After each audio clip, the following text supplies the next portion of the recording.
ಹಿಂದೊಮ್ಮೆ ಇದ್ದವರು ಅನ್ನೋ ಕಾರಣಕ್ಕೆ ಅವ್ರ ಸ್ವಭಾವ ಗೊತ್ತಿರಬಹುದೇನೋ ಅನ್ನೋ ಕುತೂಹಲಕ್ಕೆ ನಿಮಗೆ ಪ್ರಶ್ನೆ ಕೊಡ್ತಿದ್ದೀನಿ. ಇದಕ್ಕೂ ಉತ್ತರ ಅವರು ಕೂಡ ಕಶ್ಯಪ್ ಸರ್ ಕೂಡ ಕೊಡ್ಲಿ.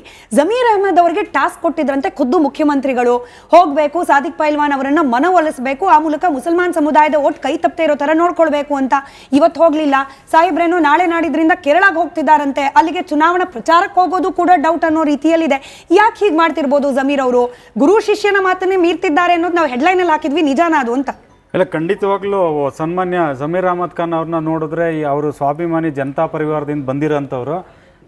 ಕೆಲವು ಒಂದು 2-3 ವಾರದಲ್ಲಿ ಅವರು ಸಚಿವ ಸ್ಥಾನಕ್ಕೆ ರಾಜೀನಾಮೆ ಕೊಟ್ಟರು. ಅದರಲ್ಲಿ ಸಂದೇಹನೇ ಬೇಡ. ನೋಡಿ ಅವರು ಸ್ವಲ್ಪ ಸ್ವಾಭಿಮಾನಿ ಇದ್ದಾರೆ. ಕುಮಾರಣ್ಣನ ಜೊತೆ ಇದ್ದು ರಾಜಕೀಯ ಮಾಡಿದಂಥವ್ರು ಸನ್ಮಾನ್ಯ ಜಮೀರ್ ಅಹಮದ್ ಖಾನ್ ಅವರು.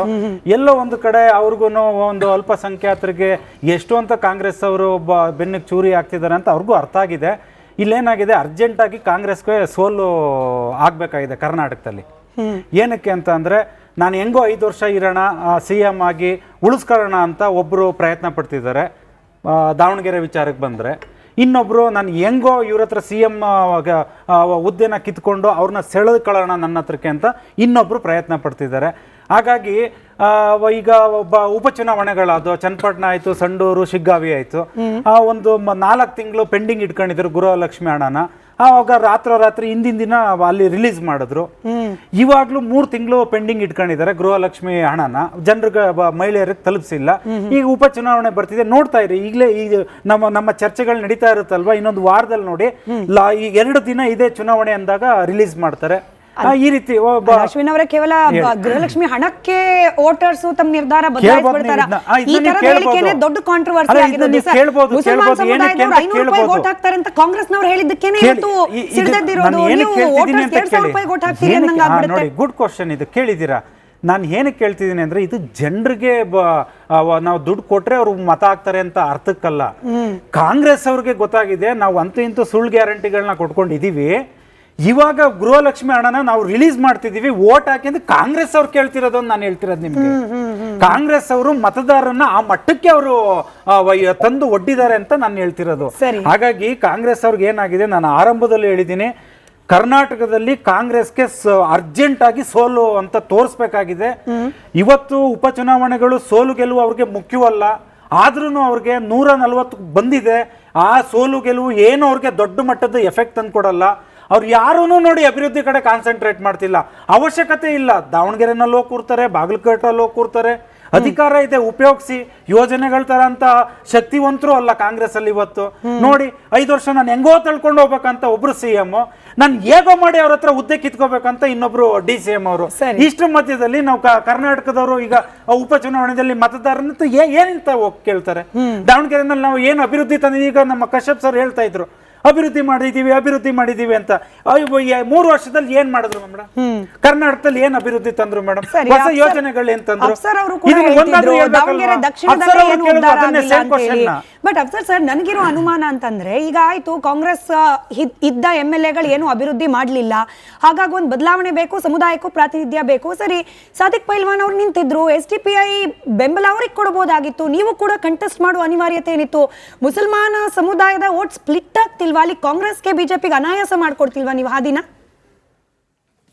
ಮೇಡಮ್, ದಾವಣಗೆರೆ ದಕ್ಷಿಣ ವಿಧಾನಸಭಾ ಕ್ಷೇತ್ರದಲ್ಲಿ ಬೆಳ್ಳಿ ಸ್ಪೂನ್ ನಲ್ಲಿ, ಚಿನ್ನದ ಸ್ಪೂನ್ ನಲ್ಲಿ ಊಟ ತಿಂಡಿ ಮಾಡುವಂತಹ, ವಿದೇಶದಲ್ಲಿ ವಿದ್ಯಾಭ್ಯಾಸ ಮಾಡಿದಂತಹ ಅವರ ಮರಿಮಗನಿಗಿಂತ ಕಿರಿಯ ವಯಸ್ಸಿನ ಒಂದು ಅಭ್ಯರ್ಥಿಯನ್ನ ಕಾಂಗ್ರೆಸ್ ಕಣಕ್ಕಿಳಿಸಿದಾಗ ಅವರ ಇಡೀ ಜೀವಮಾನಕ್ಕೆ ಕಾಂಗ್ರೆಸ್ಗೆ ದುಡಿದು ಸಾದಿಕ್ ಪೈಲ್ವಾನ್ ಎಷ್ಟು ಮನಸ್ಸು ಬೇಸರ ಆಗಿರ್ಬೋದು ನೀವೇ ಅರ್ಥ ಮಾಡ್ಕೊಳ್ಳಿ.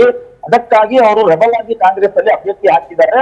ಅದು ಅವರಿಗೆ ಆಗಿರುವಂತಹ ನೋವನ್ನು ವ್ಯಕ್ತಪಡಿಸ್ತಾ ಇದ್ದಾರೆ. ಅದು ಅವರ ರೈಟ್ಸ್, ಅದು ಡೆಮೋಕ್ರೆಟಿಕ್ ರೈಟ್ಸ್. ಅದು ಎರಡನೇ ವಿಚಾರ, ಸೋಷಿಯಲ್ ಡೆಮೋಕ್ರೆಟಿಕ್ ಪಾರ್ಟಿಯಿಂದ ಯಾಕೆ ಚುನಾವಣೆ ಇದೆ ಅಂತ ಹೇಳಿದ್ರೆ, 8-10 ವರ್ಷಗಳಿಂದ ಇಲ್ಲಿ NRC CA ಇರ್ಬೋದು, SIR ಇರ್ಬೋದು, ಇಲ್ಲಿ ಹೆಗಡೆ ನಗರದ ನಿರಾಶ್ರಿತರ ವಿಚಾರ ಇರ್ಬೋದು, ಇಲ್ಲಿ ಕೆಲವೊಂದು ಸಮಸ್ಯೆಗಳನ್ನ ಕೈಗೆತ್ತಿಕೊಂಡು ಹೋರಾಟ ಇದೆ.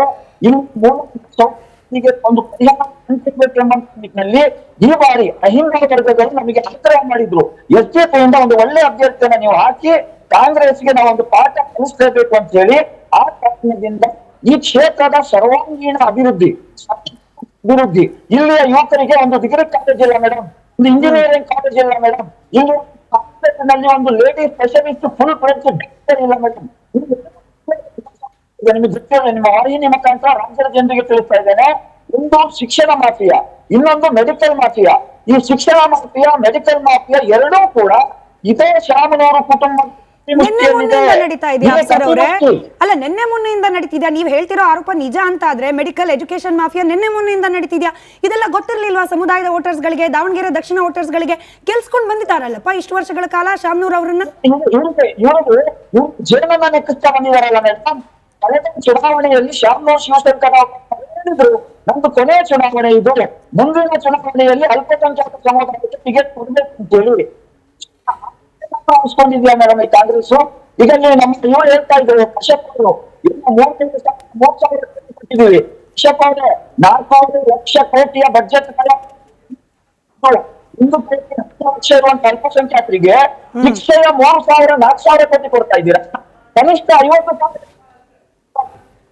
ನ್ಯಾಯದ ಮಾತ್ರ ಸಿದ್ದರಾಮಯ್ಯನವರು ಸಾಮಾಜಿಕ ಅನ್ಯಾಯ ಆಗಿದೆ ಇವತ್ತು ಅಲ್ಪಸಂಖ್ಯಾತ ಸಮುದಾಯಕ್ಕೆ. ಸರ್, ನಿಮ್ ವಾಯ್ಸ್ ಮಾತ್ರ ಸರಿಯಾಗಿ ಕನೆಕ್ಟ್ ಆಗ್ತಾ ಇಲ್ಲ ಸರ್, ಕ್ಷಮೆ ಇರ್ಲಿ, ನಿಮ್ ವಾಯ್ಸ್ ಇನ್ನ ಕರೆಕ್ಟ್ ಆಗಿ ರೀಚ್ ಆಗ್ತಾ ಇಲ್ಲ. ರವೀಂದ್ರ ರೇಷ್ಮೆ ಸರ್, ಈಗ ಆಯ್ತು, ಮುಸಲ್ಮಾನ್ ಸಮುದಾಯ ಬೇಸರಗೊಂಡಿದೆ, ಪೈಲ್ವಾನ್ ಅವರ ಸಮುದಾಯದ ಪ್ರತಿನಿಧಿಯಾಗಿ ಕಣಕ್ಕಿಳಿದಿದ್ದಾರೆ. STPI ಎಂಟ್ರಿಯಿಂದ ಸಾದಿಕ್ ಪೈಲ್ವಾನ್ ಅವರ ಏಮ್ ಕೂಡ ರೀಚ್ ಆಗೋದು ಕಷ್ಟ ಆಗಲ್ವಾ? ನೋಡಿ, ಇಲ್ಲಿ ಮುಖ್ಯವಾಗಿ ನಾವು ಶಾಮನೂರು ಶಿವಶಂಕರಪ್ಪನವ್ರನ್ನ, ಅವ್ರ ಮಗ ಮಲ್ಲಿಕಾರ್ಜುನರು ಪ್ರತ್ಯೇಕವಾಗಿ ನೋಡಬೇಕು. ಕರ್ನಾಟಕದ ಮ್ಯಾಂಚೆಸ್ಟರ್ ಅನ್ಸ್ಕೊಂಡಿದ್ದ ದಾವಣಗೆರೆ ಇಡೀ ಭಾರತದ ಒಂದು ಹೆಮ್ಮೆಯ ಜವಳಿ ನಗರ ಆಗಿತ್ತು. ಮುಂದೆ ನಾನಾ ಕಾರಣಕ್ಕೆ ಜವಳಿ ಉದ್ಯಮ ಕುಸಿದೋದ್ಮೇಲೆ ಅದನ್ನು ಶೈಕ್ಷಣಿಕ ರಾಜಧಾನಿ ಥರ ಮಾಡಿದರು. ಅವ್ರು ಕಟ್ಟಿಸಿರೋ ಆರ್ಟ್ಸ್, ಕಾಮರ್ಸ್, ಸೈನ್ಸ್ ಕಾಲೇಜುಗಳು ಕೂಡ ಭಾಳ ಉತ್ಕೃಷ್ಟ ಗುಣಮಟ್ಟದ ವಿದ್ಯಾಸಂಸ್ಥೆಗಳನ್ನು ಕಟ್ಟಿದರು. ಒಂದು ವಿದ್ಯಾನಗರಿ ಅನ್ನೋ ಥರ ಮಾಡಿದ್ರು ಶಾಮನೂರು ಶಿವಶಂಕರಪ್ಪ. ಸ್ವತಃ ತಾವು ಓದದೇ ಇದ್ರು ಕೂಡ ಒಂದು ಕ್ರಿಯಾಶೀಲತೆ ಇತ್ತು. ಸುಮಾರು 20 ವರ್ಷಗಳ ಕಾಲ ಕಾಂಗ್ರೆಸ್ ಪಕ್ಷದ ಖಜಾಂಚಿ ಆಗಿದ್ದರು. ಅವ್ರಿಗೆ ಕಾಂಗ್ರೆಸ್ MLA ಟಿಕೆಟ್ ಕೊಟ್ಟಿದ್ದು ಅವ್ರು 65ನೇ ವಯಸ್ಸಲ್ಲಿ, ಕಡೆವರೆಗೂ ಅವ್ರ ಪಾಪ ಇತ್ತು. ಅದು ಬೇರೆನೇ. ಈ ಮಲ್ಲಿಕಾರ್ಜುನ ಅನ್ನೋ ಅವ್ರ ಪುತ್ರ, ಅವ್ರು ಯಾವ ಖಾತೆ ಮಂತ್ರಿ, ಆ ಖಾತೆಯಲ್ಲಿ ಏನು ಕೆಲಸ ಮಾಡಿದ್ದಾರೆ, ಬೆಳಗಿನ ಅವ್ರ ದಿನಚರಿ ಏನು, ದಾವಣಗೆರೆ ಜನ ಎಲ್ಲ ಮಾತಾಡ್ಕೊಳ್ತಾರೆ. ಅದೇ ಮಾತಾ ಇವ್ರು ಹೇಳಲ್ಲ. ಮೊನ್ನೆ ಡಾಕ್ಟರ್ ಪ್ರಭಾ ಮಲ್ಲಿಕಾರ್ಜುನ್ ಗೆದ್ದು ಬಂದ್ರಲ್ಲ ಲೋಕಸಭೆಗೆ, ಅವರು 2-3 ಸಾರಿ ನೋಡಿ ಲೈವ್ ಕಲಾಪ ನೋಡಿದಾಗಲೆಲ್ಲ ಭಾಳ ಪ್ರತಿಭಾಶಾಲಿ ಸಂಸದೀಯ ಪಟು ಥರ ಇನ್ನು ಹೊಸದಾಗಿ ಬಂದಿದ್ರು ಕೂಡ ಆ ವಿಷಯ ಮಣ್ಣ ಅಟ್ಲೀಸ್ಟ್ ಒಂದು ಸ್ವಲ್ಪ ಆದ್ರೂ ಇದು ಪ್ರತಿಷ್ಠೆಯ ಕಣ ಆಗಿರುವಾಗ ಒಂದು ಅವ್ರ ಯೋಗ್ಯತೆ, ಅರ್ಹತೆ, ಸಾಮರ್ಥ್ಯ ಅದೆಲ್ಲದರ ಮೌಲ್ಯಮಾಪನ ಮಾಡಬೇಕಾಗುತ್ತೆ. ಬೇಕಾದ್ರೆ ಸುರ್ಜೇವಾಲಾ ಅವ್ರು ಬಂದು ಮಂತ್ರಿಗಳು ಮೌಲ್ಯಮಾಪನ ಮಾಡಿದರು ಕಳೆದ ವರ್ಷ. ಮಲ್ಲಿಕಾರ್ಜುನ ಅವ್ರ ಬಗ್ಗೆ ಏನು ರಿಪೋರ್ಟ್ ಕೊಟ್ಟಿದ್ದಾರೆ ಕೇಳಿ. ಅದರಿಂದ ಮುಸಲ್ಮಾನರು ಅದು ರಾಜಕೀಯ ಅಸ್ಮಿತೆ ಕೂಡ ಭಾಳ ಮುಖ್ಯ. ಈ BJP ಅವರು ಅಷ್ಟೇ ಹಿಂದೂಗಳನ್ನ ಟೇಕನ್ ಫಾರ್ ಗ್ರಾಂಟೆಡ್. ಒಬ್ಬ ಮುಸಲ್ಮಾನಿಗೂ ಒಂದು ಟಿಕೆಟ್ ಕೊಡಲ್ಲ. ಆಮೇಲೆ ಪ್ರತಿ ಸಾರಿ ಹಿಂದೂಗಳಂತ ಪದೇ ಅದು ಲಿಂಗಾಯತರ ಪಕ್ಷ, ಬ್ರಾಹ್ಮಣರ ಪಕ್ಷ, ವೈಶ್ಯರ ಪಕ್ಷ, ಗೌಡ್ರ ಪಕ್ಷ, ಇತ್ತೀಚೆಗೆ ಗೌಡ್ರ ಪಕ್ಷ ಅಂತ ಅಲ್ಟಿಮೇಟ್ಲಿ ಹಿಂದಿನ ಚುನಾವಣೆಯಲ್ಲಿ ಲೋಕಸಭಾ